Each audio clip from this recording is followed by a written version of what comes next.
சங்கீதம் தெரிஞ்ச ஒரு ஆள் கச்சேரி நடத்தும் பொழுது, அதாவது அந்த பாட்டு பாடும் பொழுது, அது ஆஸ்வதிக்கக்கூடிய கழிவுள்ள 10 பேர் முன்னாடி இருந்தா தான் அந்த பாடப்பட்ட ஆளுக்கு பாடக்கூடிய இன்ட்ரெஸ்ட் வரும் இல்லையோ.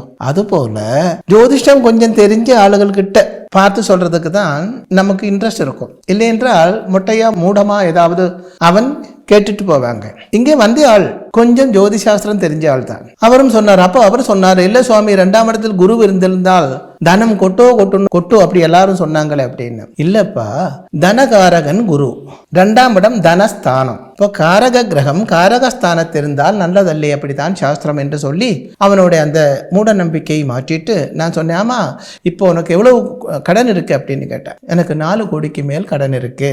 சரி, இதுக்கு நீ ஏதாவது பரிகாரம் பண்ணியிருக்கா முன்னாடி அப்படின்னு கேட்டேன். அப்போ அவன் சொன்னார், நான் ஒரு சுவாமிகிட்ட கேட்டேன். அப்போ அவரு உன்னுடைய கடன் தொல்லை மாறதுக்காக தியானம் பண்ணு அப்படி சொன்னதா சொன்னான்.